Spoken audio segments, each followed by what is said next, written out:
Welcome to Pagan Coffee Talk. Here are your hosts, Oswin and Lord Knight.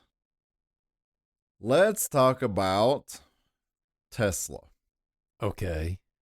Not the car. Nope. The guy.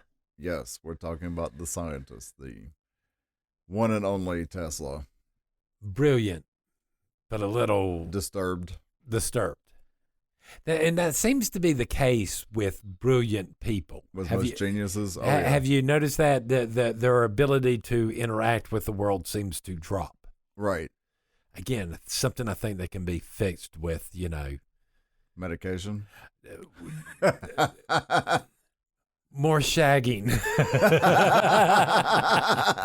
And especially if the shagging that winds up with babies at the end. Okay, yeah. All right, What I'm interested in here is divine math. Divine math, sacred math. Sacred math, yes. Sacred math. Tesla was obsessed with 3, 6, and 9. Which were all divisible by 3 or multiples of 3. Right. Which we get the whole entire, the Maiden Mother Crone. Maiden Mother Crone, Page Warrior, and then Hermit. Yeah. Which less known, but again, a multiple of 3. Right. And even in Christianity, they have their own Trinity. Well, and then you also have the Trinities, the 3 sides of a triangle or the 3 points of a triangle. Right. The pyramids. Then you have all the mysteries of 4, which is the 4 elements, the 4 ways of balance, the 4 airs. The 4 winds or the 4 directions. Right. So sacred numbers have always been part of craft, depending on how you want to use it. Right. Now, typical numerology only normally deals with 1 through 9. Yes. So all math is reduced down to a single number. So in numerology, you will never wind up with a 666. No. From my understanding. I will go ahead and state this. I could be wrong. Not my field of expertise. I did study a little bit of numerology, and from what I could tell, there were only 2 numbers that are never reduced. That was like 11 and 22. But anyway, what you normally do and where all this starts, from my understanding, is you start by writing 1 through 9 down on a piece of paper. Then you start writing the alphabet underneath till you get to the very end, which then gives you a number for each letter of the alphabet. Right. Again, some numbers repeat over and over again. Then you add up you write out your name and you write down each number that corresponds to your letter off that chart. Right. And then you add those up. Then if it comes out for any number larger than a single digit, you then reduce that number down. So if it comes out to like 19, you do 1 plus 9, which then gives you 10, and you do 1 plus 0. Right. Which gives you 1. Right. So, my understanding. Now, as far as sacred math goes, my understanding, there's some of it has to do with herbalism and doing parts and stuff like that. But I think the majority of those are done in rhythm and rhyme. I don't know. That is so far out of my area of expertise. Well, that sometimes that the rhythm or a rhyme of a poem was the parts that you were put in for the actual recipe. Now that makes sense. Does that make sense? Yeah. That you're actually using the rhythm of the rhyme to do the measurements for each one. So if you got a line that does a count of 2, is 2 parts. Right. If you have a line that seems to fall into the rhythm of 3, it's 3 parts. Right. Strange how we do that. Yeah, that makes sense. Again, we're still talking about math, even though it's music. Mm-hmm. Because the 2 are very interchangeable. They are, yeah. So again, there is sacred math out there. And sacred math, it even moves over into our music and the way we do things. Because again, you could do a tune with a 4 count, right? Mm-hmm. To get the energies of the 4 into circle. Strange, ain't it? So, I mean, this stuff can become as complicated or as simple as we need it to be at a time. Okay. I mean, and don't get me wrong. I mean, I know there's certain math that we can do, like the number of days between Sabbaths are 45. Mm-hmm. All right. So if we take 4 plus 5, we get 9, which is the highest sacred number. Okay, yeah. All right. Then you got the 4 grands. Well, 4 grands per year, and 4 being the number of the year with the 4 seasons and the 4 grands. Okay. Because remember, we discussed that the fact is that the grands are actually seasons. Right. So it's when you're switching from summer to fall, or, okay. Hence the reason why 4 is like the number for the year. Then you got like 9 plus 4, which you get 13, which is the number of the moons in the year. Right. So you're getting like 9 for the sacred and 4 for the number of the year to get the number of the moons. This is sacred math. And then the 13, 1 plus 3 comes back to 4. Comes back to 4, which is a year. Right. So any of this making sense how some of this sacred math works. Don't get me wrong. This is skimming the surface. Trust me, this is easy compared to some of the some of the secret math stuff's enough to make your mind go, Pretty much, yeah. So as far as sacred math, how can we use that other than sections of 4, sections of 3, put it in a poem or in a song, or for a recipe, for a mixture, what are some other ways? What are some other ways this factors into our lives as witches? The reason we discuss this is that you got to remember that we're told by the laws to hide things in plain sight. Right. This is one of the many ways we hide things in plain sight, by using poems and stuff like that, but not using them in the ways you think they are. The number of verses, the number of lines in an incantations and stuff like this. Not only are we bringing the energies of that numbers in to this, but we're also being able to encode information into things this way too, to hide things in plain sight. Okay. So you're saying this spans back probably millennia.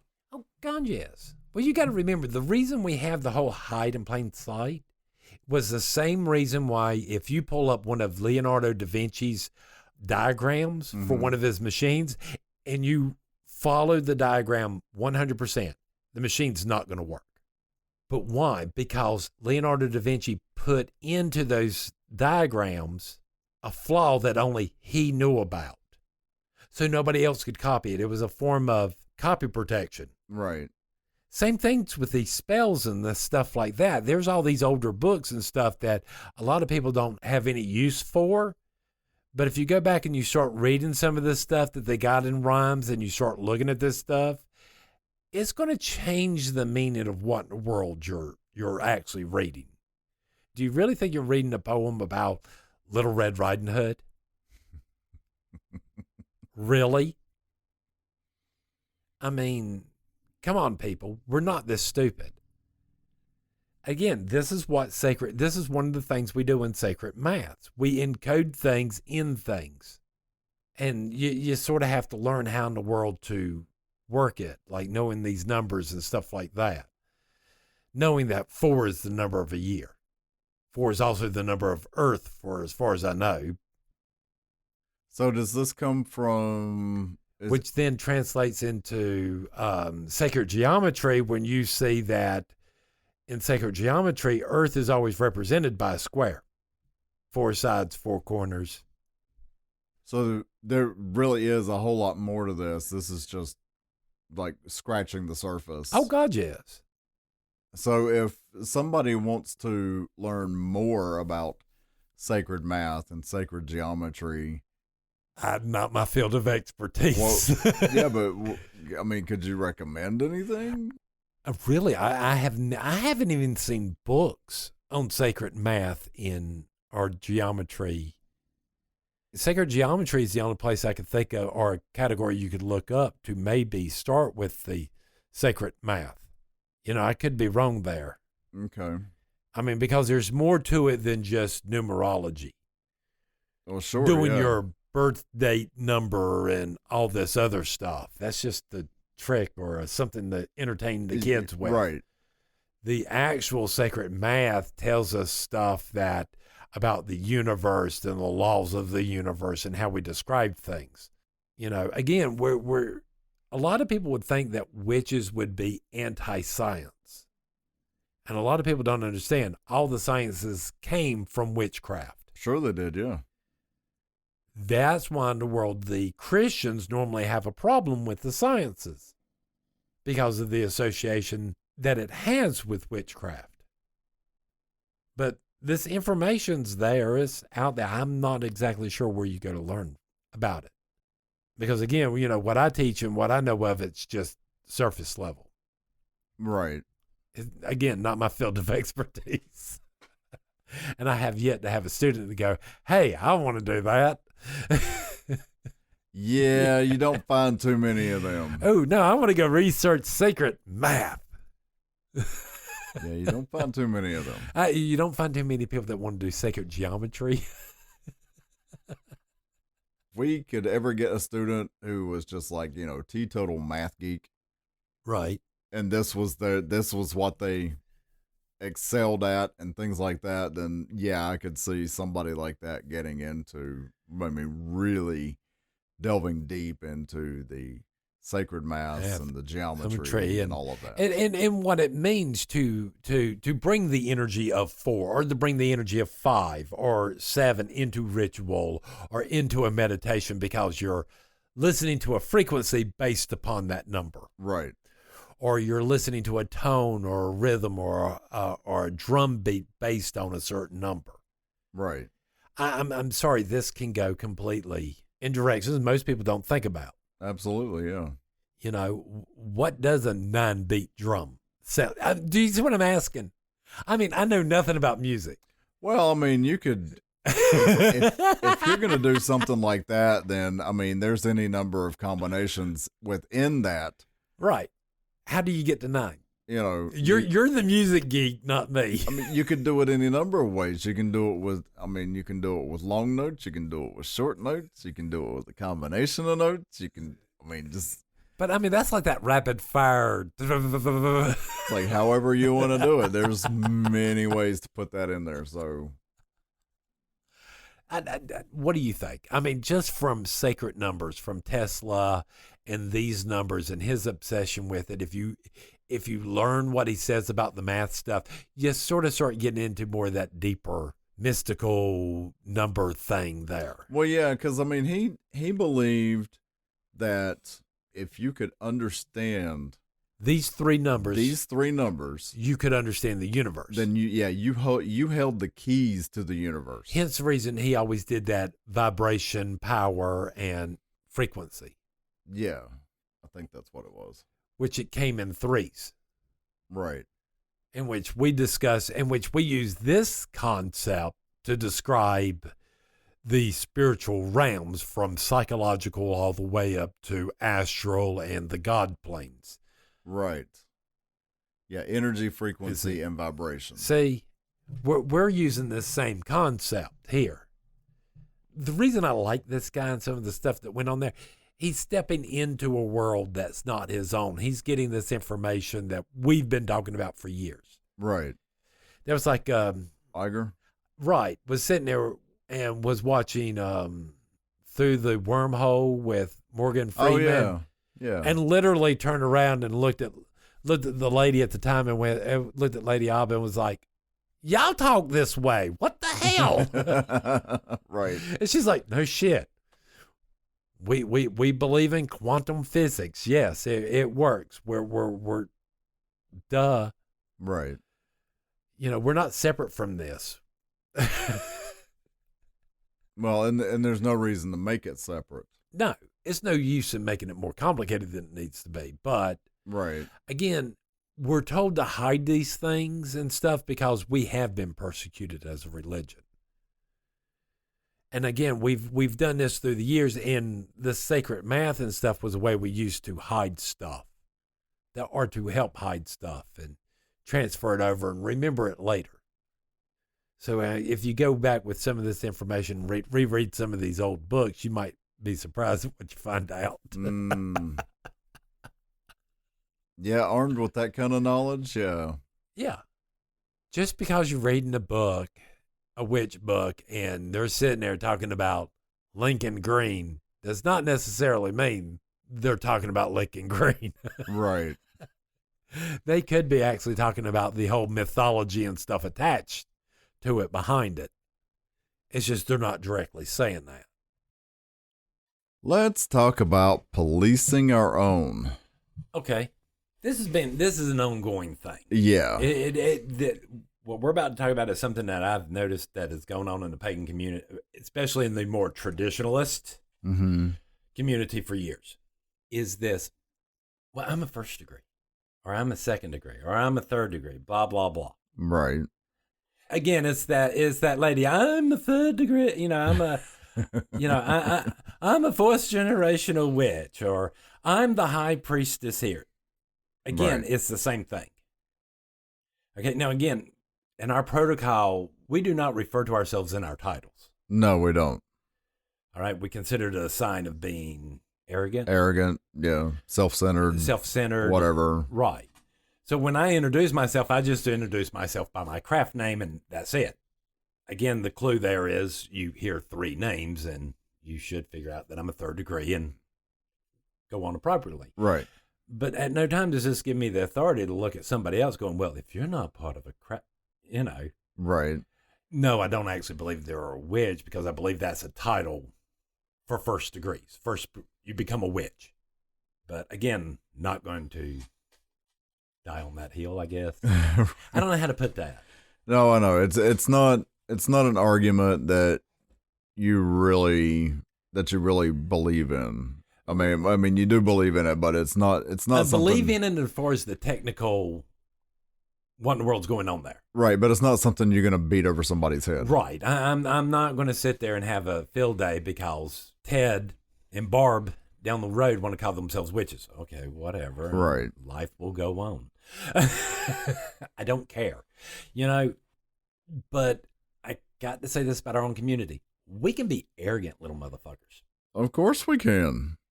All right? I mean, don't get me wrong. There's to me, and you can tell me if I'm wrong here, there's a difference between being smug and me sitting back listening to somebody else, and I got that look on my face like, yes, I know something you don't know, and I'm keeping my mouth shut. Mm-hmm. I'm just letting you go on and on and on. And it's not that we find it fun, and it's not that I find it funny or anything. It's just I'm normally sitting there remembering when I used to be in that spot. Right. And that's why in the world I find it cute and just let you go on and ramble. Because that's sort of what helps some people to figure this stuff out. Right. But you spout out enough stuff and you start putting pieces together for yourself. Right. I mean, and don't get me wrong, because I've heard them do that. They'll get out on the internet or, Discord and all these other things. And, well, I ain't got to answer that. That's a mystery. Well, some things are a mystery. But there's a difference between, that's as far as I'm going to go on that. Right. And versus, well, I am not going to talk about that because it's a mystery and blah, blah, blah, blah. When it's really not. Right. Because, well, I remember this incident, Lady Keegan. Lady Keegan was on Discord or somewhere. And these people were like, well, this guy popped in and was like, how do you, why should we meditate or learn these planetary hours? Okay. Right? Yeah. And the answer is that meditating during these planetary hours help you be able to sense these energies, right? And that these energies are nothing more than an extension of our nature. Right. And that's it. That's the answer. There's no mystery there. No. But but these people went off, well, oh, no, that's a mystery. Go away, blah, blah, blah. I don't want to answer that. This is what I'm talking. Yeah, it's that whole thing of people wanting to present themselves as knowing more than what they already know. Right. And I think that's what it boils down to. I mean, don't get me wrong. Every first degree goes through this. The majority of the time. The majority of the time, yeah. Yeah, it's like they try not to, some don't try not to, but yet it still slips through. They get this, I'm better than you. I've been initiated. You're just some solitary Wiccan, blah, blah, blah, blah, blah. Right. And I'm like, no, their spirituality is theirs. We can't knock it. Right. They can believe whatever in the world they want. You know, if you just want to sit there and let them run off at the mouth and you just smile and turn them up, go for it. But sitting there being smug about it ain't helping your cause any. No, it's not. As a lady at work likes to say, I look down at you like you're small. Because you are. You know, having that kind of attitude doesn't really do any good for anybody. No. We all try not to be that person. Right. Does it happen sometimes? Yeah, it does. You're always going to run into in one of these witch stores or metaphysics stores or whatever. Oh, yeah. You're going to run into that one guy. Well, yes, I've gotten 12 degrees from 12 different... Right. And all this other stuff, and makes you want to go, well, why do you have from 12 different places? What was wrong with the first place? Well, and see, I've also noticed it not just in the traditional community. Right. Traditional as in our right type of traditional. As a community, the traditional community. Right.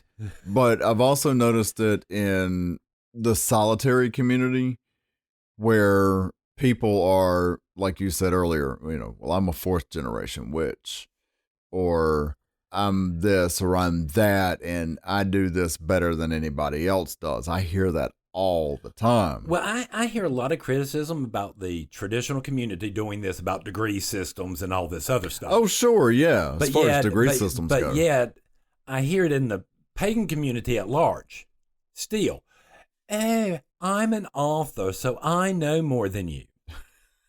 Is it literally how it sounds like? Oh, I'm an author. And that like is supposed to, you know, so.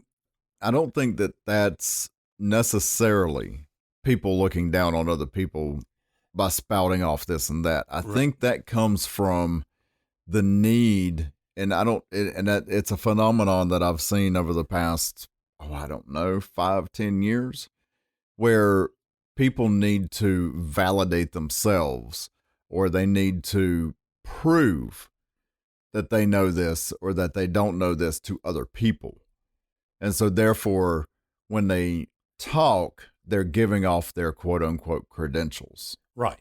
Where we try to teach, the proof is in the pudding. Right. The proof is in the doing.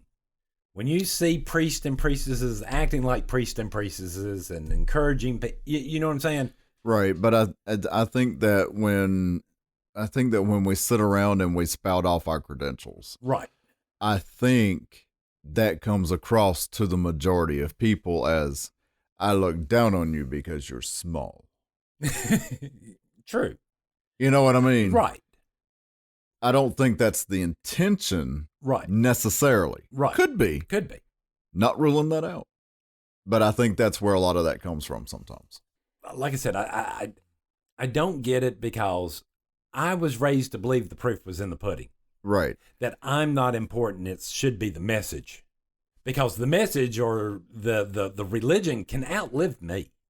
So how do we, quote unquote, police ourselves to kind of cut down on that? And how do we make sure it doesn't happen? I'll be honest with you. I don't care what degree you are. If you see me out online and I start acting that way, call me out.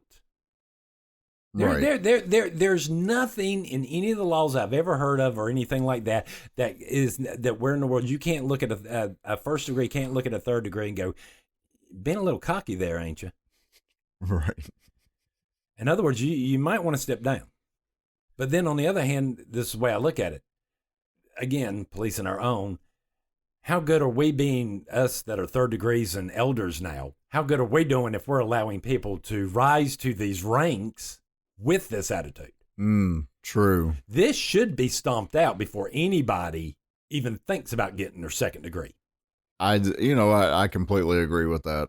All right. Again, like I said, it is common for first degrees, and normally in most traditions, we sort of gently try our best to explain to you, no, you ain't all that in a bag of chips. Well, and I think also it happens at second, and it also happens at third, because there's a little bit of extra authority that comes with those within the traditional community. Well, see, I think by the time you get to third, you've learned your lesson enough. You're kind of more But that's what I was going to say. You know how to catch yourself. Right. You get a little bit better at that at second degree, and then by third degree, you should be able to see it coming before it happens. Right. And you should be able to stop yourself. Right. And just again, saying. I mean, don't get me wrong. If you're a first degree or a second degree and you're about to call out a third degree on, yes, be tactful, be nice, and go, no, I really think you're being a dick. Right. Also, be prepared to be shut down, because you may be in the wrong. You might be. There might be something else going on that third degree knows. That you don't. So be prepared to shut down. Because here's the problem. And now here's the problem. My real question is, are people confusing those moments where we're sitting back getting that smirk on our face because we know something they don't know? Mm-hmm. And that bit of knowledge, that moment of knowledge that passed through your mind, and you get that look on your face? You know what I'm talking about? Yeah. Could that be being perceived as smugness when it's really not? Yes, it could. Do you see what I'm saying? And it has been. Yeah. Where I'm sitting back, Well, and sometimes what happens in that is we're starting to see that person connect the dots. Right. And we're more, and but we can't really say anything. And sometimes, that comes across as being smug might be because of our facial expressions or our body language or something like that. But it's more of, okay, we see this person making this process happen. Right.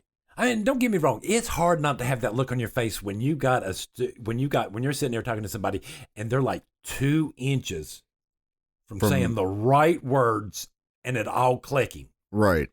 And you can't get them to do those last 2 inches. And you're right. And you might get that little smirk on your face. You might get that little haughty tawdy attitude, like, maybe. And then, it happens. It happens. So just be aware. It's not always being smug about something. Right. There are other things going on. Some of it is, you lost your concentration right there at the last minute.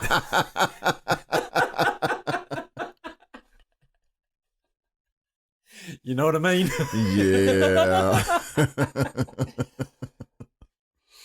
Again, no, we do need to check our own attitudes. We do need to quit doing this. Because, again, yes, we have these degrees, we have these experiences, and we have these titles, but this is based on our experiences. Right. And the level of achievements. That's all. Yes, I think they should be respected and done. Yes, it does piss me off when lady eats a lot of cake, starts calling herself Lady Eats a Lot of Cake because it's a Thursday. Right. All right. I mean, don't get me wrong. I still have a problem with the Lord Flots-a-Lots out there. And again, you can hear them. They'll be in them shops and stuff like that and go on and on about how good they are. Mm-hmm. And you're kind of like, I'm done with this. I don't care about you. I care about what you're saying. Right. So I think that's all I got to say. Thanks for listening. Join us next week for another episode. Pagan Coffee Talk is brought to you by Life Temple and Seminary. Please visit us at lifetempleseminary.org for more information, as well as links to our social media: Facebook, Discord, Twitter, YouTube, and Reddit. We travel down this trodden path, a maze of stone and mire. Just hold my hand as we pass by a sea of blazing pyres. And so it is the end of our days, so walk with me till morning breaks. And so it is the end of our days, so walk with me till morning.